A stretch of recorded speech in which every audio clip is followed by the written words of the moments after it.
E começou mais um Pode Vir, e hoje eu tenho a honra de receber aqui o Alexandre, que ele é paulista, jogador de futebol, jogou por muitos anos, mas ele vai contar a história dele, vai se apresentar para vocês. Então, por favor, quem é Alexandre? Se apresente para o público do Pode Vir, e muito obrigada desde já por aceitar participar do Não, Pode Vir. nós que agradecemos, obrigado também pelo convite, de poder falar um pouco da nossa vida para vocês, para o seu público, claro.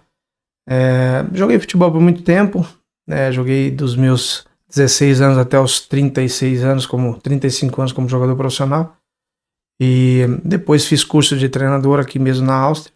Comecei a trabalhar em clubes e acabei virando agente de jogador de futebol, né? Hoje a gente tem uma empresa dentro da Suíça, registrada na Suíça, porém a gente vive na Áustria. E estamos tocando aí, temos 35 jogadores já dentro da nossa empresa, com jogadores no Japão, na Arábia, na Alemanha, na Áustria, Suíça, né, no Brasil também.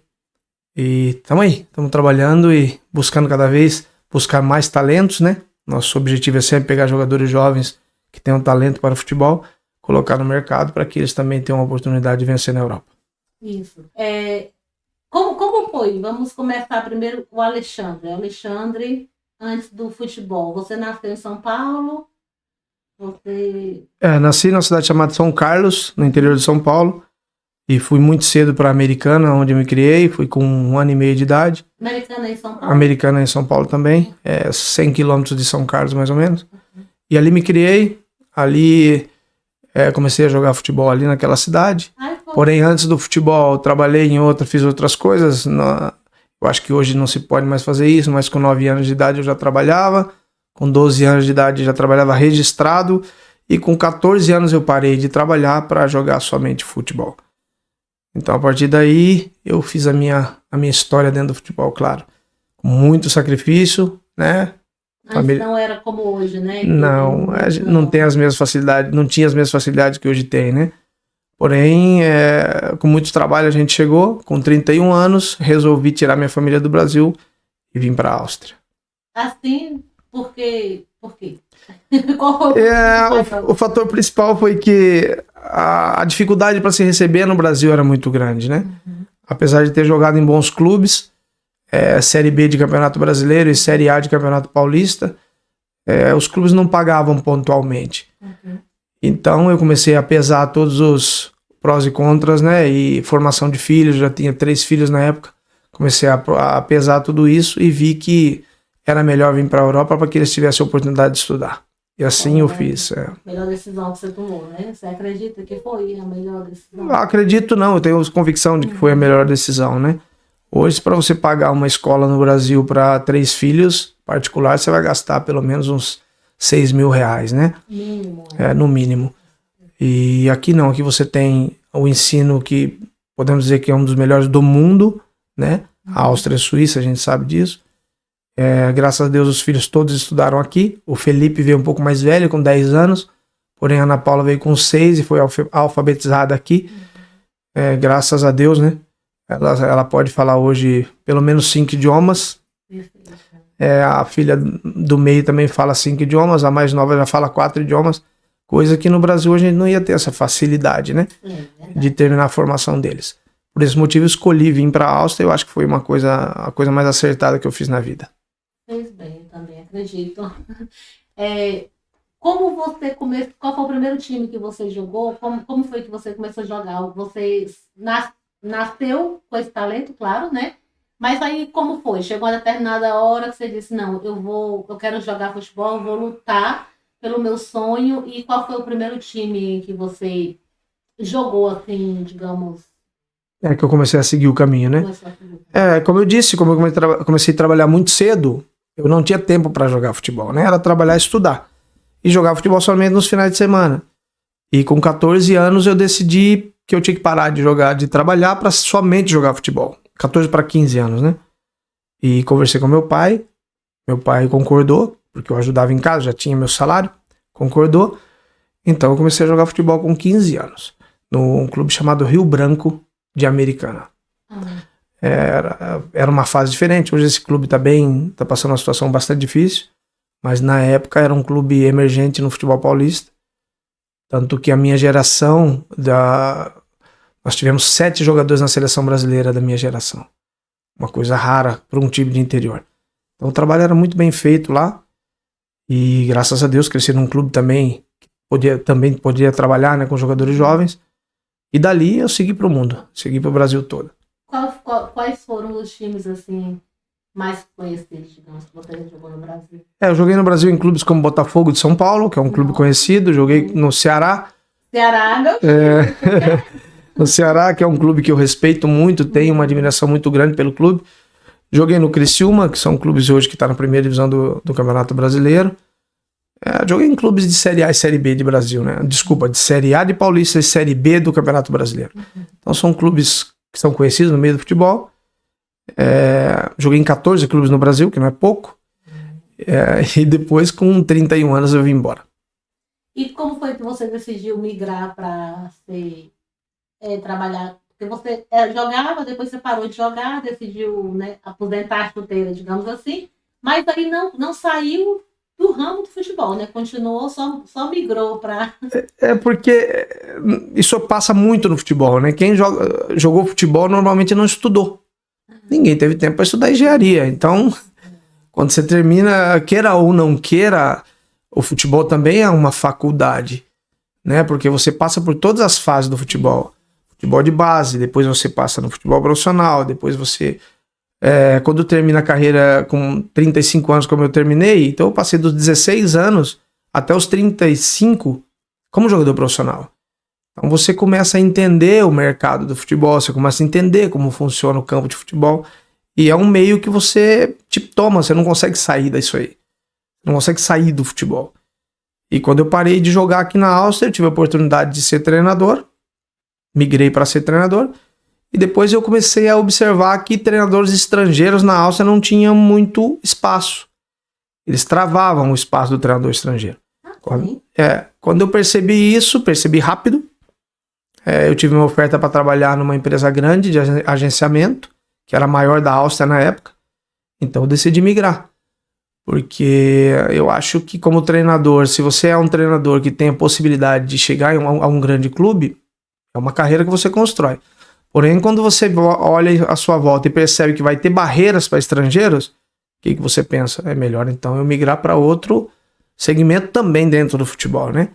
Muda de função, mas continuo dentro do futebol. Então foi essa a decisão. Aí eu tomei essa decisão em 2012 e mudei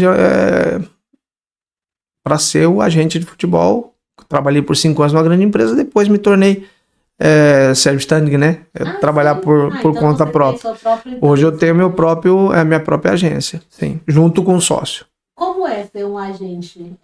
Um agenciador, um agente? Qual é a palavra? É um agente, né? É um agente. Como é ser? O que o agente faz? A nossa principal função é direcionar a carreira do jovem, né? Essa é a nossa principal função. Você identificar a característica de futebol de cada atleta, saber para qual mercado esse atleta se encaixa melhor, saber por onde você vai iniciar a carreira dele e aonde você quer chegar, fazer um plano de carreira para esse jogador. E claro que no meio do caminho tem os contratempos, né? Uma lesão ou uma coisa ou outra, às vezes o psicológico do jogador, às vezes uma namorada, às vezes a família, às vezes a bebida, que tira o foco desse jogador, às vezes à noite, a discoteca, que é tudo muito atraente, né? E o jovem às vezes se atrai por esse tipo de segmento, né? Então quando o jovem se atrai para isso, claro, você perde aí às vezes você perde um talento nisso tudo aí. Mas a nossa função é realmente direcionar a carreira do jogador para que ele chegue no nível máximo que ele pode chegar, né? Nossa, o sonho de um jogador, né, jovem, o sonho dele é fazer sucesso, crescer na carreira como jogador, então você ajuda esse sonho a se realizar, né? Para nós a maior alegria que nós temos, né? É quando você tem um menino no Brasil, por exemplo, que está tentando uma carreira como jogador de futebol e não tem espaço no Brasil, e você identifica que esse jovem tem característica para o futebol europeu, você o traz para cá, e depois de 3, 4 anos você vê a vida dele começar a mudar, você vê ele conseguir dar uma casa pro pai, conseguir comprar a própria casa, e isso daí eu acho que é o maior prazer que nós temos. É gratificante, né? E quais são os principais critérios que você utiliza para avaliar um jogador? O principal critério é força e velocidade, né? Um jogador que não tem força nem velocidade, você não consegue instalar no futebol europeu. Talento, claro, tem que ter o talento para o futebol. E acima de tudo, ter mentalidade. Ter mentalidade para se jogar o futebol. Hoje, infelizmente, os jovens brasileiros hoje não têm esse mesmo foco que tínhamos há 30 anos atrás, né? Não sei se por causa da dificuldade que nós vivemos, ou que nossos pais viviam, mas hoje é difícil você ter um menino com 17, 18 anos focado para o futebol. Às vezes ele fala, eu sou focado, ele é focado nas 2 horas de treino, mas depois, as outras 22 horas do dia dele, ele passa comendo errado, saindo à noite, dormindo mal. Então, você não tem um atleta, você tem um jogador de futebol. O mais difícil é você fazer esse menino entender que ele não tem que ser um jogador de futebol, que ele tem que ser um atleta. E um atleta tem que comer bem, tem que dormir bem e tem que treinar bem. Essas 3 bases no futebol é super importante. E quantas vezes assim você costuma observar? Porque, por exemplo, você pega até um jogador do Brasil. Como você faz para observar? Viajamos, né? A gente tem um trabalho, a gente tem bastante contato no Brasil, né? Com os amigos que trabalham com futebol. Então, nos é apresentado toda semana pelo menos aí 40, 50 jogadores. Nossa. E aí a gente vai filtrando esses vídeos e vamos ver aqueles que tem mais ou menos a característica que nós precisamos para o futebol austríaco ou pro futebol suíço. E quando nós identificamos isso, nós viajamos ao Brasil e vamos ver. 2, 3 jogos para ver se o jogador tem ou não mesmo a qualidade. Aí depois vem a conversa com o próprio jogador, né? Você tem que levar uma conversa pessoal com ele, saber quem são os pais, como vivem os pais, né? Eu acho que depois a gente forma uma, entre aspas, uma característica mais ou menos daquilo que a gente quer. E aí a gente traz o jogador ou não, né? Dependendo do caráter do jogador também a gente não traz. Você já encontrou um jogador que não parecia promissor inicialmente, mas que acabou se destacando? O que você aprendeu com essa experiência? É inteligente a sua pergunta. Realmente, às vezes a gente erra, né? Porque nós não somos deuses, né? Então... Não, eu quis fazer essa pergunta que eu vi um vídeo do Ronaldinho, do Ronaldo, né? De Lisboa. O Ronaldo português, né? O Ronaldo português, sim. É que ninguém queria dar chance pra ele, né? Assim, e aí depois ele se tornou um dos melhores jogadores do mundo, né? Então... Particularmente eu erro pouco. Porque, como eu te disse, eu observo muito a característica do menino. Eu erro pouco, mas já errei, né? Já errei, eu acho que todos nós erramos. E no caso do Ronaldo pode acontecer, porque às vezes o menino tem 15 anos... E é muito franzino, pequeno, você vê que tem talento, mas é muito pequeno, mas ele ainda não está maturado. E muita gente erra aí. Esse menino que não está maturado, ele pode ter uma maturação tardia. Então ele vai começar a maturar ali com 17, 18 anos, porém ele joga com meninos de 16 anos maturados, então ele sofre mais. Então nesse período, às vezes, você deixa passar o talento, você não enxerga por conta disso, por causa da maturação tardia. E o que matura tardio é o jogador que realmente vence. É interessante isso. Quais são os maiores desafios que você enfrenta na sua profissão? Né? O maior desafio é a concorrência, que é desleal, né? Principalmente quando se trata de jogadores brasileiros. No Brasil, infelizmente, jogadores com 11 anos, com 12 anos, já os grandes empresários já conversam com a família, já dá uma casa para o pai, já dá um carro para o pai. Então é um meio bastante corrompido, eu diria, né? Coisa que a gente não faz. Não é dessa forma que a gente trabalha. A gente trabalha pensando sempre na carreira do atleta, né? No desenvolvimento do atleta, porém o nosso investimento é outro tipo de investimento. É investimento em trabalho. Claro que o menino precisa de uma chuteira, de um tênis, a gente vai, claro, aportar ele, a família, mas a gente não paga a família, porque a gente não está comprando o filho. Nós estamos simplesmente agenciando o jogador. E tentando fazer o melhor para a carreira dele. Eu tive um jogador no Brasil que a primeira conversa que eu tive com o pai falou, mas o empresário tal me ofereceu 300 mil reais. Eu falei para ele, então você vende seu filho para o empresário, eu não estou comprando seu filho, eu vou trabalhar para o seu filho. E depois da conversa o próprio filho falou pro pai, eu vou com ele. E hoje está aí. Muito bem, então... Que bom que ele não vendeu o filho, né? É importante não vender, porque, né? O filho não é um produto, né? O filho o ser humano. É isso. É muito interessante porque é a primeira vez que eu converso com uma pessoa que eu conheço pessoalmente, uma pessoa que trabalha na sua área, né, como a gente, assim. E é um mundo que eu só conheço na televisão, né, quando o Brasil joga, então assim, eu não faço ideia, não fazia ideia que tinha tudo isso por trás. Não, tem muita coisa, tem muito mais coisa. Futebol é um mercado, vamos dizer assim, é um business muito complexo em que envolve paixão. Por trás do futebol tem o business, mas o futebol é paixão. Então você mexe com a paixão do pai, da mãe, do tio, do avô, né? Então é muito difícil você mexer com a paixão e com sonhos, né? Uma criança tem um sonho de ser jogador de futebol. Muitas vezes é atrapalhada por conta de maus empresários, maus treinadores e entre outras coisas. Maus diretores, entre outras coisas. Nós ainda somos os melhores do mundo? Como para jogar futebol, os brasileiros são os mais... Nós temos o talento. O brasileiro tem um talento que é o improviso, que o africano também tem. Porém, o brasileiro tem, na minha concepção, tem outras pessoas que vão discordar, mas o brasileiro ele ainda tem a facilidade do improviso e de fazer o gol. O africano, muitas vezes, ele tem o improviso, mas ele não é tão goleador quanto o brasileiro. E a história fala sobre isso, a história conta isso. Porém, essa nova geração brasileira, te diria aí, os jogadores de abaixo de 25 anos, por exemplo, foram criados numa situação um pouco diferente. E esses meninos muitas vezes têm o talento, mas são muito acomodados. E o sistema do futebol brasileiro, eu acho, no meu entender, que atrapalha. Porque hoje um menino de 13 anos que tem uma capacidade técnica diferente dos outros, ele é super protegido dentro da equipe. Por muitas vezes o próprio treinador fala, não, ele não precisa defender, deixa ele aí que ele vai resolver o jogo pra gente. Não é assim. Porque o futebol, eles são 11 jogadores e é uma equipe. Então a equipe tem que defender junto e tem que atacar junto. E por muitas vezes acontece deles super proteger esse menino, e o menino chega com 18 anos achando que ele só tem que trabalhar ofensivamente, não tem que trabalhar defensivamente. Então quando ele chega no futebol europeu, ele vai ter problemas. Como teve o Gabigol quando chegou no Inter de Milão. Ele chegou no Inter de Milão, comprado por muitos milhões, não me recordo quanto foi, mas chegou achando que tinha que jogar só com a bola. E ele voltou para o Brasil em 6 meses ou 1 ano.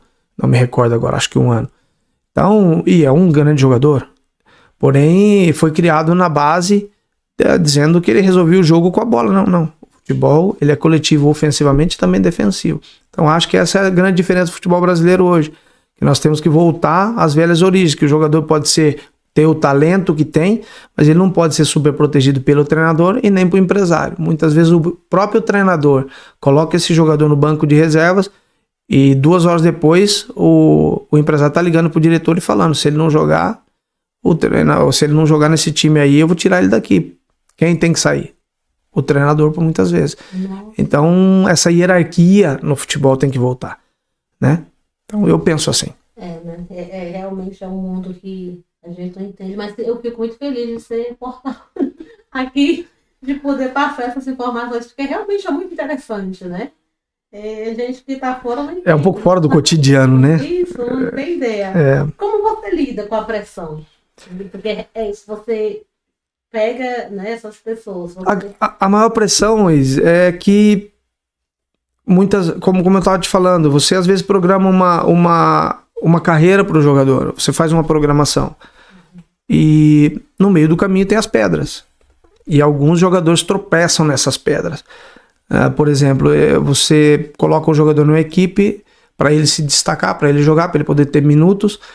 E acontece que ele não consegue se tornar titular daquela equipe e no próximo ano ele está sem contrato. Porém, ele tem mulher e filhos.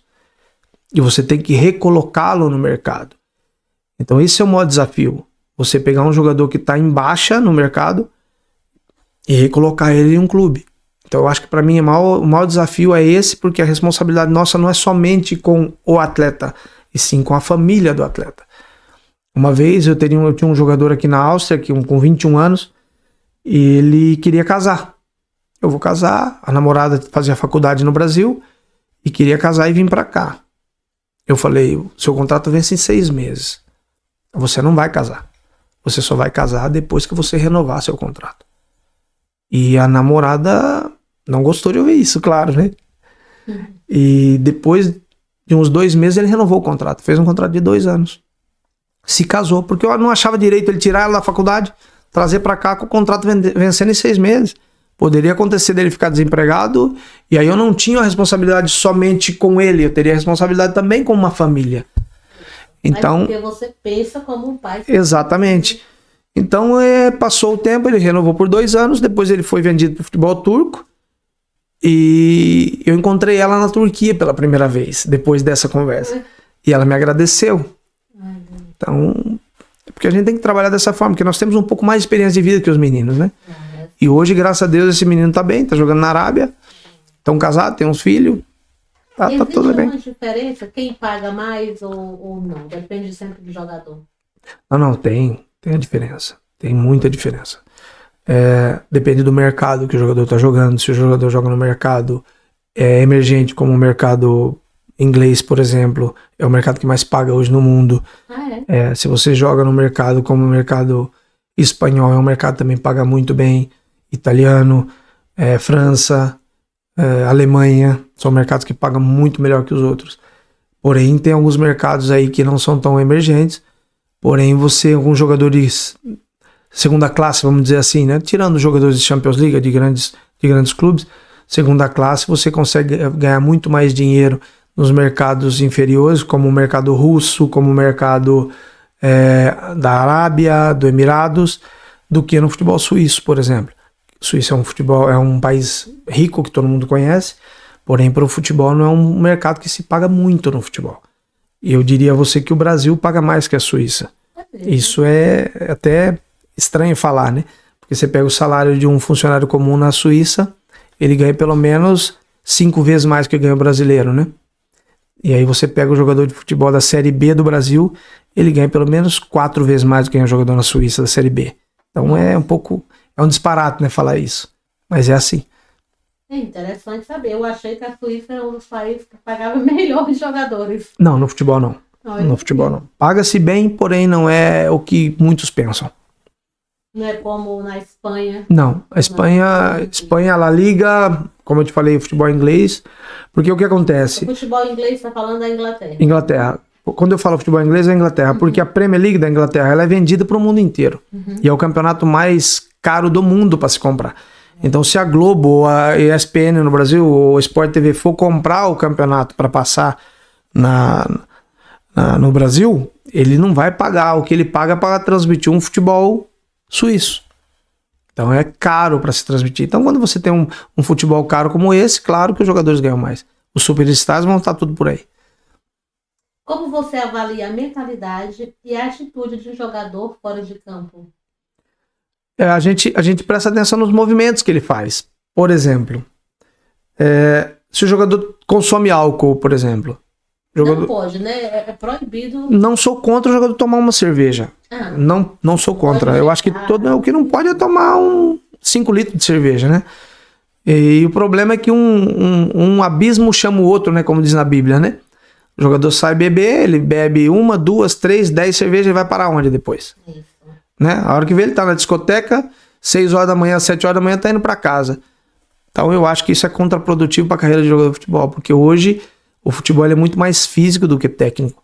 Então o jogador que não sabe cuidar do próprio físico, é claro que ele não vai chegar no maior nível que ele poderia chegar.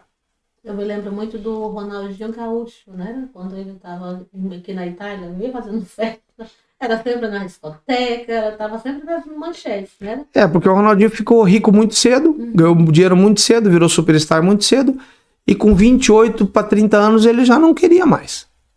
Ele já não tinha mais fome, né, pelo futebol. Jogava, mas não tinha fome. E é diferente do europeu. O europeu ele pode ter ganho o dinheiro que ele ganhou, um alemão, um suíço, um inglês, mas se ele tem forma física ainda, ele vai jogar até o final da vida dele, no máximo que ele pode jogar. Até quando? Quantos anos? Aí vai depender da genética, né? Você tem o Zé Roberto, que foi ele encerrou no Palmeiras no Brasil, que jogou no Bayern, né? O Zé Roberto jogou, eu acho que até 42 anos, mais de 40 anos, num nível muito bom, físico. Só que é um atleta que não teve nenhuma lesão ao longo da vida, e a genética dele é uma genética muito boa. Você tem outros jogadores que com 32 anos já não tem a mesma performance que teria com 28. Realmente a genética é... A genética, a vida que levou. Se é um atleta que levou uma vida de muita noite, muita bebida, muito álcool, não treinou tanto, teve muita lesão, aí ele vai chegar depois dos 30 anos mais comprometido. Até que ponto a resiliência e a capacidade de lidar com a pressão são importantes na sua avaliação? Ou, no caso, quando você faz uma avaliação, claro, né? A resiliência é o que faz o atleta chegar no máximo que ele pode chegar. Eu acho que não é só no futebol, acho que isso na vida, né? Tem que ser resiliente. Se você pegar um atleta como o Cafu, que foi o maior lateral da história do futebol brasileiro, o Cafu reprovou, se não me falha a memória, 8 vezes no São Paulo. E acho que na 10ª vez ele não foi nem pra peneira novamente. Viram ele jogar e convidaram ele pro São Paulo. Então quando ele foi para esse treino, que ele assinou o contrato, chegou em casa e aí ele falou pro pai dele que ele tinha ido no São Paulo, porque ele nem tinha falado, mas não tinha nem coragem de falar mais, que ele já tinha ido 8 vezes. Não. Que é mais resiliência que isso. Entende? Então eu acho que a resiliência é muito importante pro atleta, tanto de futebol como também em outros segmentos. Você já recomendou um jogador que não se destacou como esperado? Já, claro. A gente já, por isso que eu te falei que a gente tem que avaliar muito a mentalidade do atleta, né? Já trouxemos jogadores pra cá, por exemplo, que chegou aqui e não se adaptou com o frio, não se adaptou com a comida, não se adaptou com o clima, porque no inverno, por exemplo, a gente tem o sol das 8 às 4, e às vezes nem tem sol, então só tem a claridade, né? E o dia é curto, o jogador fica dormindo até meio-dia, aí ele sai da cama, vai tomar café meio-dia, então o dia dele fica muito ruim. Então esse jogador, já tive um que passou por isso, a performance dele foi muito ruim. Muda tudo, né? Muda de país, muda de clima, muda de... Não tem o sol, né? Nós brasileiros precisamos do sol, né? E muitas vezes acontece do jogador não dar certo por isso. Eu tive já jogadores que não deram certo por conta disso. E um exemplo de um de sucesso? Sucesso nós temos o Danilo, né? Que joga na Alemanha. Ah, é? Temos o Danilo que joga lá, tava jogando a Bundesliga, a primeira até o ano passado. Chegou aqui com 18 anos, né? Na Áustria. Foi vendido pro futebol alemão. E tá na Alemanha já há 11 anos. Temos também o Lucas Galvão, que chegou também aqui com 21 anos. Chegou num clube pequeno, chegou na 2ª divisão, foi vendido para a 1ª divisão, foi vendido para um clube grande, foi vendido para a Alemanha, foi depois para Emirados Árabes, jogou no Emirados Árabes também em Dubai. Voltou para a Alemanha, agora tá aqui, voltou para a Grécia, desculpa, e agora tá aqui na Áustria novamente num clube bom. Então a gente tem alguns exemplos aí sim de jogadores nossos que chegaram num nível alto, saíram de um nível muito baixo. E graças ao seu esforço, né, também, por ter acreditado nele, você dá essa oportunidade. É como eu falei, a gente proporciona oportunidade, né? Mas quem tem que jogar, quem tem que trabalhar, quem tem que treinar, quem tem que dormir cedo é o próprio jogador. Isso. Como funciona? Você avalia, né, traz esse jogador e você vai agenciar a carreira dele para sempre ou tem um contrato de 1 ano, 2 anos? Como funciona essa parte? Não, por muitas vezes o jogador mesmo... Aconteceu já, né? De eu trazer um jogador do Brasil para cá. Ele estava jogando no Brasil num clube de 3ª divisão. Eu trouxe ele para cá, porque eu trabalhei 5 anos para um clube, né? E eu trouxe ele para esse clube. Desse clube ele foi vendido para a Alemanha. Na Alemanha ele foi para o Wolfsburg, um time grande da Alemanha, médio grande. E de lá ele teve propostas para Borussia Dortmund, entre outros clubes. Esse jogador a gente tinha um acordo. E quando ele se destacou, veio uma empresa grande, brasileira, que trabalha na Europa, e levou ele para outra empresa. Então, o jogador que a gente trabalhou para ele chegar no alto nível, quando ele chegou no alto nível, ele migrou para outra empresa. Então, isso acontece. Né? Isso faz parte do caráter do ser humano, né? Muitas pessoas não olham no espelho, não olha o que foi feito para que ele chegasse naquele nível. Só olha, hoje eu estou nesse nível e hoje eu sou maior que você, eu vou pro empresário A, B ou C. Isso acontece. Aí, vocês fazem um contrato. Existe um contrato, e esse contrato só pode ser de 2 anos, 24 meses. Então quando termina esse contrato, eles aí se o jogador pode optar por migrar, ou também no meio do contrato, se ele quiser migrar para outro empresário, ele simplesmente manda uma carta para você, terminando o contrato, e depois de 15 dias ele tá livre para seguir o caminho dele. Isso o contrato na Europa. No Brasil é um pouco diferente. Mas eles não tem que pagar para você. No Brasil você consegue colocar a multa de contrato. Aqui na Europa não é permitido. Nossa. Então depende mesmo do caráter do jogador e do trabalho também que a gente desenvolve, né? É isso. Quais são as principais tendências no mundo, né, atualmente? Porque, como você já falou até já sobre isso, mudou muito, né? Se a gente for pensar no tempo do Pelé, no tempo, né, no seu tempo, que é bem mais novo, claro. Para agora, assim, quais são as tendências, né? Você falou que a tendência do futebol, a tendência do ser humano. Quais são as principais tendências nesse mundo da observação, de talentos atualmente? O que mudou muito no futebol, vamos falar de 15 anos para cá, foi que hoje ficou tudo muito online, né? Hoje é estatística, hoje é tudo estatística, hoje é propaganda, hoje é Instagram, Então, muitas vezes o jogador não tem uma capacidade muito alta, porém ele tem um trabalho de divulgação grande, e esse jogador às vezes chega mais alto do que aquele outro que divulga menos. E o que mudou muito no futebol, que eu sou contra, é que por muitas vezes eles olham somente quantos minutos o jogador jogou no ano. Se o jogador jogou mais de 2.500 minutos, o jogador está apto para vir para cá, e o outro às vezes que jogou menos e que tem por vezes mais qualidade que aquele, fica para trás. Então eu acho que o futebol virou muito estatística e não se olha tanto para o talento mais. Uma pena, né? Infelizmente, mas migrou para isso o futebol.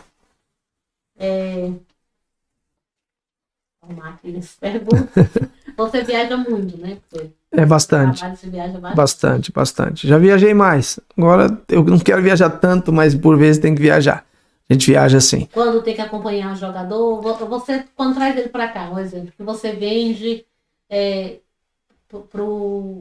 para a Arábia, né, para um time de lá. Você acompanha esse jogador, deixa ele lá, estabelece. Tem que viajar junto, fazer o exame médico junto,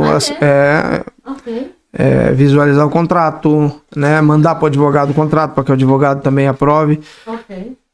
E depois que o jogador está instalado, você vai embora.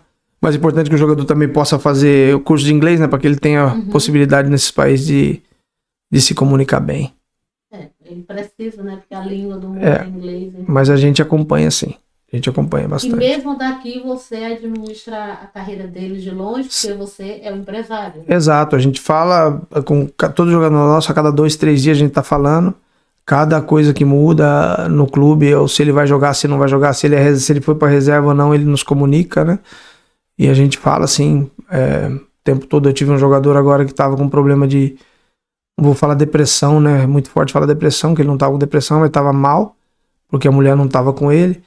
Eu tive que viajar e ficar 10 dias com ele lá e falar muito com ele, ele chorou bastante. Então você tem que também trabalhar como psicólogo por muitas vezes. É uma pressão muito grande. É uma pressão, está longe da família, está longe do país, está longe da esposa, né? Está longe dos pais. Então a gente tem que muitas vezes estar perto desse menino para que ele não, né? E digamos que hoje é até mais fácil identificar, né? Quando alguém está com depressão, quando está passando por uma pressão psicológica muito grande, que eu acho que esses jogadores todos passam, né? Mas antigamente não era assim, né? Como era no seu tempo? Porque no seu tempo... Na minha época não tinha que depressão. O que era depressão? Não tem depressão. Não. Era coisa de louco, era...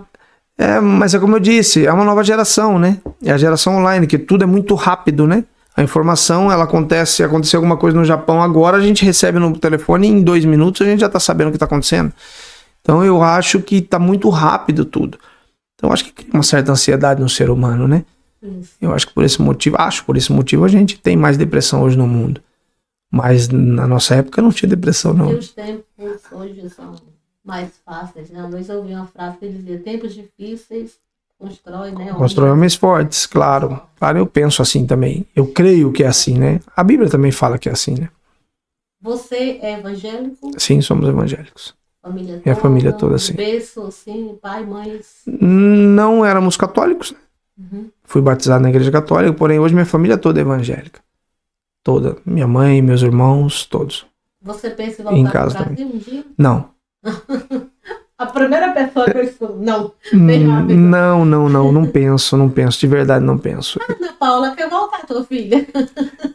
Ana Paula tem outra cabeça, né? É jovem ainda, não. Quando ela voltar, que ela chegar lá. Quando ela viver um pouquinho no Brasil e ver, comparar um pouquinho a organização daqui e de lá, eu acho que ela também vai ficar pensativa. Não, eu penso no final, aí quando tiver com 60 anos, 60 e poucos anos, viver em Portugal. Isso eu penso sim. Acho que é um pouco mais quente que aqui, né? Estamos na Europa e tem os filhos, com certeza vão ficar os filhos aqui na Áustria. Pelo menos dos 4 ficarão 3 aqui. Então a gente estando em Portugal, a gente pode estar visitando com mais frequência. Então por isso eu não penso em voltar ao Brasil. Não porque eu não gosto do Brasil, eu amo o Brasil. Amo. Mas eu sei que os filhos não vão voltar. Então pelos filhos a gente vai ficar. E depois que a gente acostuma aqui também, a gente não consegue mais se acostumar no Brasil. A gente se sente estrangeiro na nossa própria terra. É estranho falar isso, mas é verdade. É verdade. Muita gente pensa que isso é arrogância, mas não é. A gente viveu, eu vivo aqui há 18 anos, né? É muito tempo aqui. Hoje as pessoas na Áustria me falam, você é brasileiro, mas você não pensa como brasileiro. Não, eu penso como brasileiro, porém eu tenho que me adaptar à cultura de vocês, então respeito a cultura de vocês e tento viver dentro da cultura de vocês. Você trabalha só com a gente na sua empresa? A gente trabalha só com a gente, sim. Tem outras pessoas que trabalham com você? Tem, claro. Tem o meu sócio, o Thiago, que também jogou futebol. E eu tenho em Zurique o Lucas Evangelista, que trabalha no ramo de alimentação, né? Tem restaurante e catering, né? Ele tem 2 segmentos lá. Já está aqui também desde os 10 anos de idade, ele tem 37, eu acho, né? 27 anos já aqui. É chefe de cozinha e tem um restaurante e tem catering. E ele é um dos sócios da empresa. E trabalhamos em 3, é eu, o Lucas e o Thiago, né? Somos os três que tocam a TDL, por isso TDL. TDL. Thiago, Dorta e Lucas. Interessante. Interessante. Realmente eu não sabia muito, né? Eu gosto sempre não gosto de fazer entrevista com a pessoa pelo telefone. Eu gosto de fazer aqui e ficar sabendo junto com as pessoas. Claro. É mais interessante, né? Você gostaria de agradecer alguém, seus agradecimentos para quem? Não, só agradecer a você pelo convite, né? A Ana Paula me falou que ela veio semana passada aqui, falou que você gostaria de entrevistar. Eu falei, vamos falar sobre futebol. Futebol é bom. É um assunto novo. Só isso. Não, só queria agradecer agradecer a todos aí, de poder falar sobre o futebol, sobre como é viver aqui, como viver do futebol aqui, né? É só isso mesmo. Muito interessante esse tema, realmente, porque eu já ouvi várias histórias, né? Fora do podcast também, de como viver na Suíça, de como empreender na Europa em geral, mas na sua profissão é a primeira vez que eu converso e que eu conheço realmente, pessoalmente, uma pessoa do Brasil, que eu até conheço, um rapaz que tem até o escritório dele é aqui, ele também já jogou em vários times, mas o nome dele é Daniel, não lembro o sobrenome, agora ele é italiano. E eu conheço ele pessoalmente, mas assim, do Brasil é a primeira pessoa que eu conheço e que eu estou conversando sobre o tema, totalmente desinformada, porque não é meu campo, né? Mas é muito interessante porque aprendi várias coisas, né? Porque me informei de coisas que eu nem sabia que existia. Mas brasileiro, a rede de contato dos brasileiros pelo mundo no futebol, ela é grande. Você vai encontrar brasileiro praticamente em todos os países trabalhando. Eu acho que em todos os países. Eu tenho contato com brasileiros praticamente em todos os países. Japão, Bélgica, Alemanha, Arábia, Emirados, Portugal, claro, né? Itália, todo lugar tem brasileiros trabalhando. E vocês fazem parceria uns com Sim, claro, assim? Claro, é importante a parceria. Não, sim. A gente tem um network aí, uma rede de brasileiros aí grande. Não só com brasileiro, claro, fazemos com outras nações, mas com brasileiros a gente tem parceria sim. Sem a parceria, eu acho que no futebol, sem você ter o parceiro, você não consegue fazer muitos negócios, né? Não consegue se mover muito. Então, como a gente trabalha com vários países, a gente tem que ter, cada país a gente tem um parceiro, 2, 3.